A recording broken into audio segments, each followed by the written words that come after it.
Land mafia, sand mafia, यहां के forest mafia, यहां के कैटल माफिया, इन सब को भी यूपी के बुलडोजर की तरह यहां पर भी उसका रास्ता बनाने का काम कर सके। भारत माता की, भारत माता की, भारत माता की, महाप्रभु जगन्नाथ की, महाप्रभु जगन्नाथ की। जय श्री राम, जय श्री राम। बहनों और भाइयों, मेरा सौभाग्य है कि आज मुझे महाप्रभु जगन्नाथ के इस पावन धराधाम पर महाभगवती के इस आंगन में, शहीदों की इस क्रांति धरा में आप सबसे संवाद का अवसर प्राप्त हो रहा है। इस अवसर पर इस पावन धरा को नमन करते हुए आप सभी का मैं हृदय से अभिनंदन करता हूं, स्वागत करता हूं। मंच पर उपस्थित भारतीय जनता पार्टी के वरिष्ठ नेता, छत्तीसगढ़ से शिक्षा मंत्री श्री बृजमोहन अग्रवाल जी, चिल्का के पूर्व एमएलए डॉक्टर विभूति भूषण हरिचंदन जी, भारतीय जनता पार्टी के राष्ट्रीय प्रवक्ता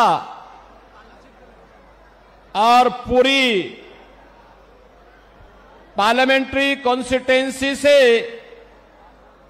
भारतीय जनता पार्टी के हमारे लोकप्रिय प्रत्याशी डॉक्टर संबित पात्रा जी, विधानसभा चिल्का के भारतीय जनता पार्टी के हमारे प्रत्याशी श्री पृथ्वीराज हरिचंदन जी, यहां के लोकसभा के संयोजक श्री शंकर परिदा जी, विधानसभा के प्रभारी विकास पटनायक जी, विधानसभा के संयोजक श्री दुष्यंत हरिचंदन जी,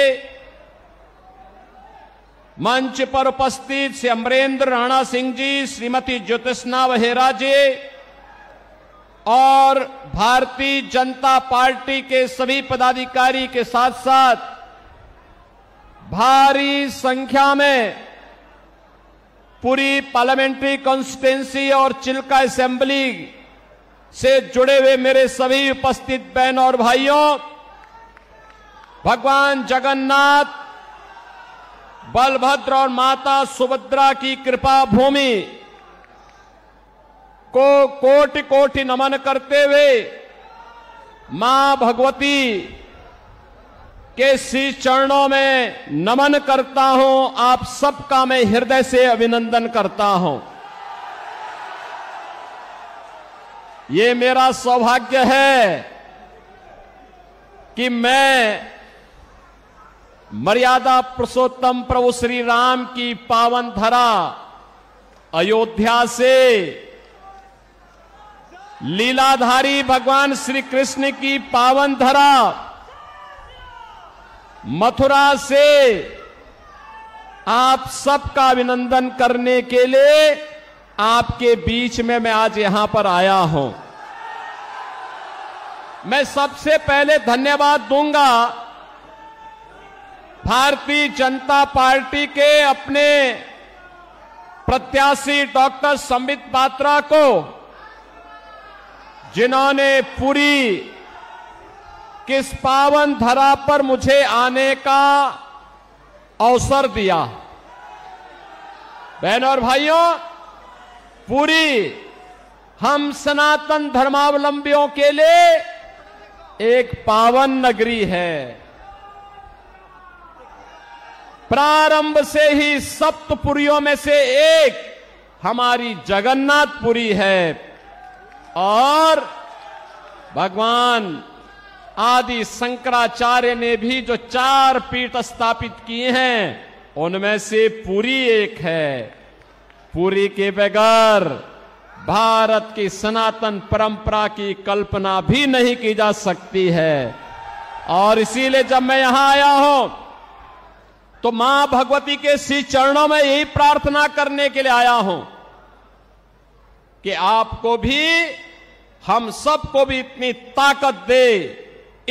ताकत दे कि हम लोग डबल इंजन सरकार उड़ीसा के अंदर ला करके लैंड माफिया, सैंड माफिया, यहां के फॉरेस्ट माफिया, यहां के कैटल माफिया, इन सब को भी यूपी के बुलडोजर की तरह यहां पर भी उसका रास्ता बनाने का काम कर सके।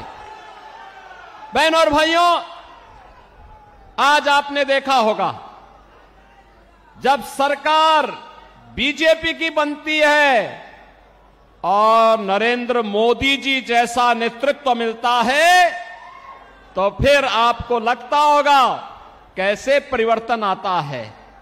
ये परिवर्तन आज आपको देश के अंदर देखने को मिल रहा होगा, लैंड के देश के ऊपर आज आपको देखने को मिलता होगा। दुनिया के अंदर भारत का सम्मान बढ़ा है, भारत की सीमाएं सुरक्षित हुई हैं, आतंकवाद पर नियंत्रण हुआ है, नक्सलवाद नियंत्रित हुआ है। अब तो कहीं पे पटाखा भी फट जाए ना तो पाकिस्तान पहले सफाई देता है, कहता है कि साहब मैंने नहीं किया है, क्योंकि इसे मालूम है ये नया भारत है, मोदी का भारत है, ये छेड़ता नहीं, लेकिन कोई छेड़ता है तो उसको छोड़ता भी नहीं है। और इसीलिए पाकिस्तान सफाई देने की मुद्रा में आता है। बहनों और भाइयों, मोदी जी के नेतृत्व में डेवलपमेंट के जो कार्य भारत के अंदर हुए हैं, आज आप देख रहे होंगे हाईवे, रेलवे, हाईवे में 4 लेन, 6 लेन, 12 लेन हाईवे बन रहे हैं। तेजी के साथ नया इंफ्रास्ट्रक्चर खड़ा हो रहा है।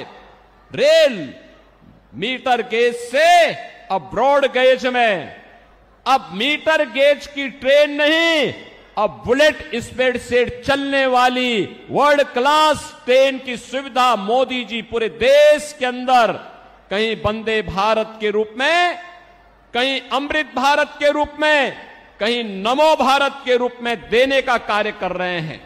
IIT, IIM, triple IT, NIT, AIIMS, world class university, और बहनों और भाइयों, हर घर नल की योजना के माध्यम से शुद्ध पेयजल की आपूर्ति पूरे देश के अंदर उपलब्ध करवाने की बड़ी कार्य योजना को भी मोदी जी ने लागू किया है।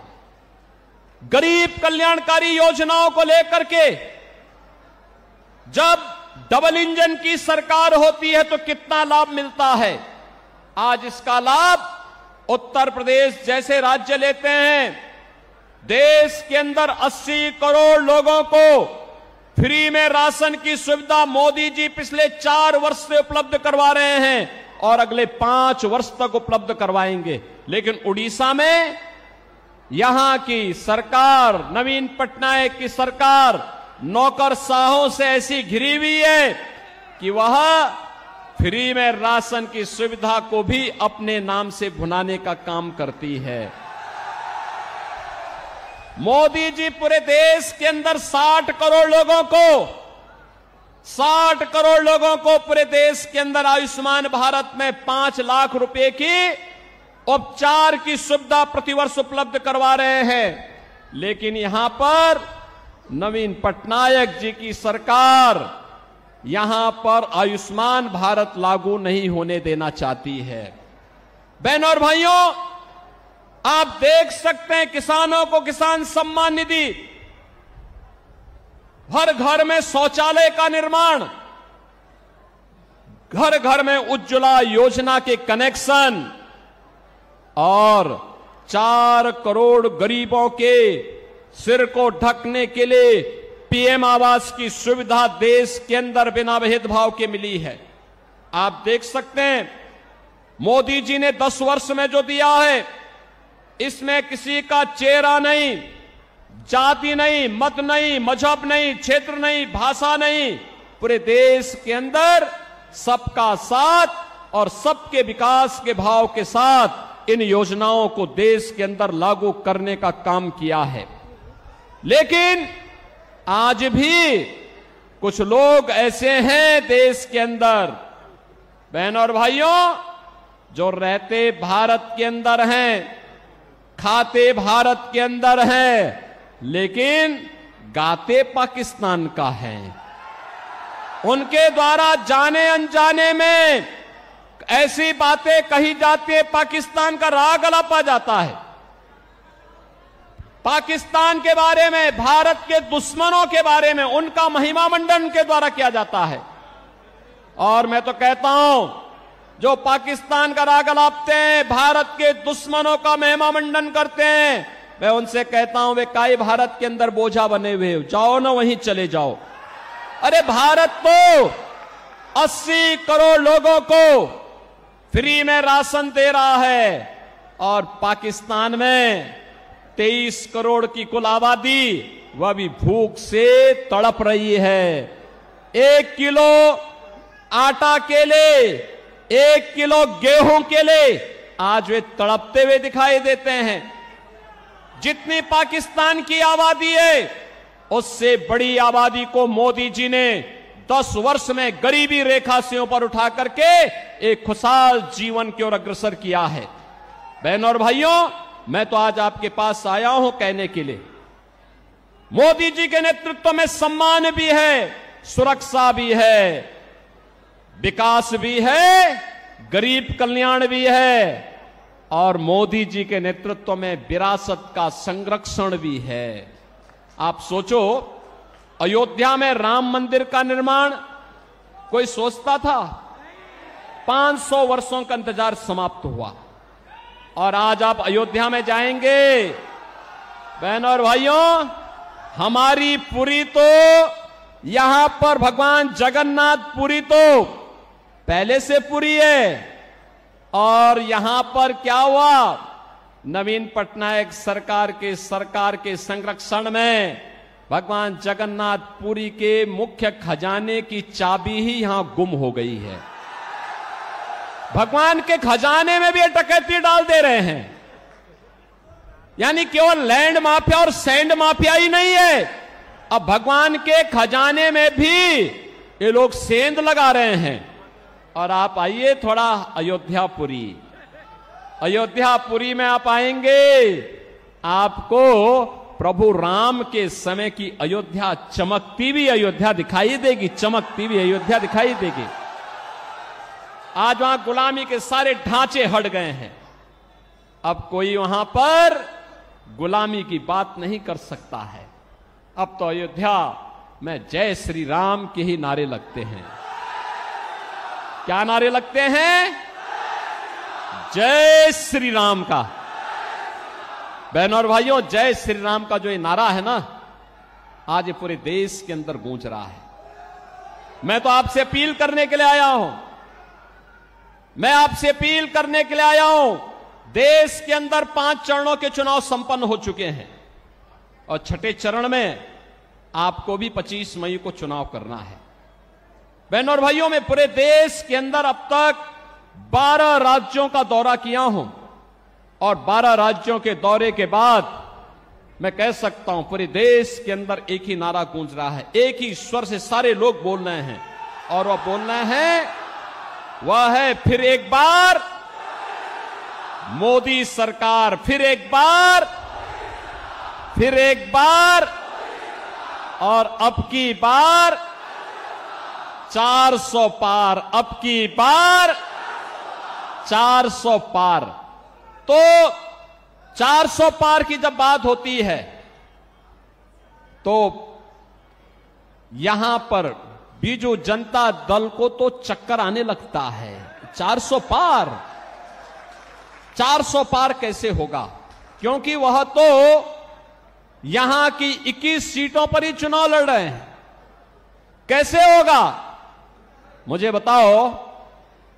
क्या ये लोग सरकार बना पाएंगे क्या सेंटर में? कभी नहीं बना सकते। तो उनको जिता के करेंगे क्या? वे नहीं कर सकते।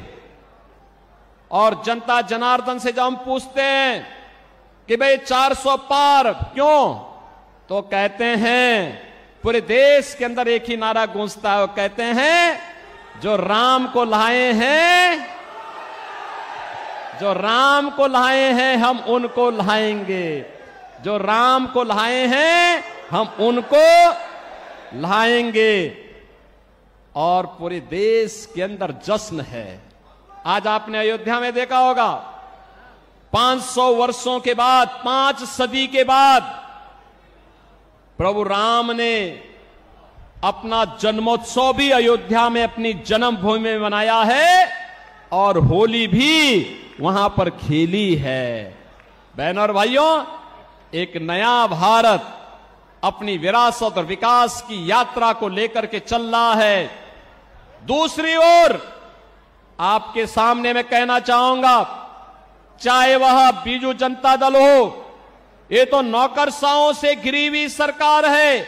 और नौकरशाही जब किसी सरकार को घेरता है तो तानाशाही को जन्म देता है। जनता जनार्दन से उसका कोई वास्ता नहीं होता है। वहां पे भ्रष्टाचार पनपता है, गरीब के हक पर डकैती पड़ती है, वहां पे लैंड माफिया, सैंड माफिया और प्रशासनिक तंत्र पूरी तरह विफल हो चुका होता है। बहनों और भाइयों, किसी नौकरशाह को इतनी स्वतंत्रता और इतनी उसको अधिकार नहीं दे जा सकते, नहीं दे जाने चाहिए कि वो सत्ता का संचालन करने लग जाए। उसका काम सत्ता का संचालन करना नहीं है। सत्ता का संचालन संसदीय लोकतंत्र में जनता के द्वारा चुने गए जनप्रतिनिधियों के माध्यम से ही होना चाहिए। वही सही लोकतंत्र का प्रतीक है। और इसीलिए मैं आपके पास आया हूं आपसे कहने के लिए कि बहनों और भाइयों, एक और यहां की सरकार नौकरशाहों से घिर करके उड़ीसा के भावनाओं के विपरीत आचरण कर रही है। उड़िया परंपरा और संस्कृति को पूरी तरह माखोल उड़ाने का काम कर रही है। उड़िया परंपरा को पूरी तरह अपमानित करने का काम कर रही है। और दूसरी ओर देश के अंदर इंडी गठबंधन है, वे सब क्या करने जा रहे हैं? उनके द्वारा जिस प्रकार का कार्य किया जा रहा है, और मैं तो आज धन्यवाद देना चाहूंगा कोलकाता हाई कोर्ट को, जिसने टीएमसी की सरकार के द्वारा 2010 से लेकर के लगातार मुस्लिमों को ओबीसी की जातियों में जबरन शामिल करके उन्हें ओबीसी के आरक्षण में घुसपैठ करने का एक षड्यंत्र किया था। कोलकाता हाई कोर्ट ने एक महत्वपूर्ण फैसले में टीएमसी के सरकार के इन सभी फैसलों को पलट के कहा कि नहीं, भारत के अंदर धर्म के आधार पर आरक्षण नहीं हो सकता। आरक्षण पर बाबा साहब भीमराव अंबेडकर का जो मंतव्य है वह अंतिम मंतव्य है। हमें उसका संविधान की उन भावनाओं का पालन करना चाहिए। बहनों और भाइयों, धार्मिक आधार पर आरक्षण यह भारत की संविधान की मूल भावनाओं के विपरीत है। अनुसूचित जाति, जनजाति और पिछड़ी जाति के लोगों को ही आरक्षण का लाभ मिलना चाहिए और वह भी भारतीय मूल के होने चाहिए। लेकिन ये कांग्रेस हो, टीएमसी हो, बीजेडी हो, ये जितने भी दल हैं, ये तुष्टीकरण की पराकाष्ठा पे चढ़ करके कभी स्वामी लक्ष्मणानंद जी के हत्यारों को संरक्षण देने का काम करते हैं, कहीं पर ये लोग अनुसूचित जाति, जनजाति और पिछड़ी जाति के आरक्षण के अधिकारों पर घुसपैठ करना चाहते हैं। इनके मैनिफेस्टो को अगर आप देखेंगे आपको भी लगेगा ये मैनिफेस्टो भारत के किसी राष्ट्रीय दल के या किसी दल के हैं? आश्चर्य होता है। ऐसे लगता है जैसे किसी मुस्लिम लीग का मैनिफेस्टो हो। इनके द्वारा लगातार भारत की भावनाओं के विरुद्ध आचरण करने का प्रयास हो रहा है। इनके द्वारा जिस प्रकार की बातें कही जाती हैं, वरासत टैक्स की वकालत की जाती है, बहनों और भाइयों, इसको स्वीकार नहीं किया जाना चाहिए, कतई स्वीकार नहीं किया जाना चाहिए। चाहे वह कांग्रेस हो, टीएमसी हो, बीजेडी हो या फिर इंडी गठबंधन से जुड़ा हुआ कोई भी अन्य घटक हो, ये पूरी तरह भारत विरोधी आचरण इन लोगों का है। इनकी नीतियां आतंकवाद को, नक्सलवाद को बढ़ावा देने वाला है, मतांतरण को बढ़ावा देने वाला है, अराजकता को, भ्रष्टाचार को बढ़ावा देने वाला है, गरीब के हक पर डकैती डालने वाला है। और इसलिए भारतीय जनता पार्टी आपके पास आई है। मोदी जी के नेतृत्व में पूरे देश के अंदर भारतीय जनता पार्टी के पक्ष में जो लहर है, अब वो सुनामी बन चुकी है। और आप देखना 4 जून को जब परिणाम आएंगे, तो 4 जून के परिणाम में अब की बार 400 पार का लक्ष्य पूरा होगा। मैं बहनों और भाइयों आप सबसे अपील करूंगा, यहां पर संबित पात्रा हमारे लोकसभा के लिए भारतीय जनता पार्टी के कैंडिडेट के रूप में आपके बीच में हैं। और मैं तो आपसे अपील करूंगा, संबित पात्रा को यहां से मेंबर ऑफ पार्लियामेंट जिता करके भेजिए। आप देखना जगन्नाथपुरी की कायाकल्प ऐसे ही वे करेंगे जैसे अयोध्या का हुआ है और काशी का हुआ है। हम लोग सपोर्ट करेंगे, उनको पूरा समर्थन करेंगे। और मैं तो कहूंगा संबित पात्रा जी से भी कहूंगा और पृथ्वीराज हरिचंदन जी से भी कहूंगा कि चुनाव के बाद हमारे पुरी के इन बहनों और भाइयों को लेकर के एक बार अयोध्या धाम का भी दर्शन करने के लिए आए, अयोध्या का दर्शन करने के लिए आए। अयोध्या में हम स्वागत करेंगे, क्योंकि पुरी के लोग आएंगे तो हमारे लिए मेहमान होंगे, क्योंकि हमारे भगवान जगन्नाथपुरी से, मां भगवती के इस धाम से जब वहां पधारेंगे तो हमारे लिए तो अतिथि होंगे। और आप देखेंगे जब डबल इंजन की सरकार काम करती है तो विकास कैसे बुलेट ट्रेन की स्पीड से आगे बढ़ती है, इसका नजारा आपको यहां पर भी देखने को मिलेगा। और इसलिए मैं आप सबसे अपील करूंगा, भारतीय जनता पार्टी के हमारे सभी कैंडिडेट डॉक्टर संबित पात्रा को यहां पे पार्लियामेंट्री कॉन्स्टिट्यूंसी के लिए और श्री पृथ्वीराज हरिचंदन को यहां की असेंबली के कैंडिडेट के रूप में कमल चुनाव चिन्ह पर भारतीय जनता पार्टी के प्रत्याशियों को भारी बहुमत से विजयी बनाने की मैं आपसे अपील करता हूं। आप इन्हें जिता करके भेजेंगे, पुरी जिता के भेजेगा, चिल्का जिता के भेजेगा, सभी लोग सहमत हैं, कमल खिलेगा, फिर से खिलेगा। और संबित पात्रा आपके पक्ष को देश के अंदर देखो किस मजबूती के साथ रखते हैं। आप देखते होंगे प्रभावी ढंग से अपनी बात को रखते हैं।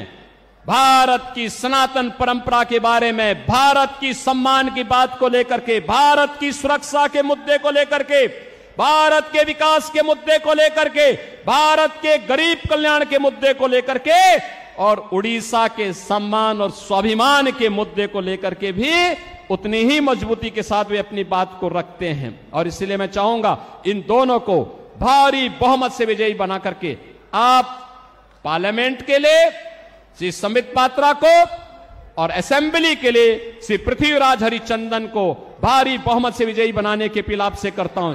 सभी सहमत हैं? मेरे साथ बोलेंगे भारत माता की, भारत माता की, भारत माता की, भगवान जगन्नाथ की जय जगन्नाथ, जय जगन्नाथ, जय श्री राम, जय जय श्री राम।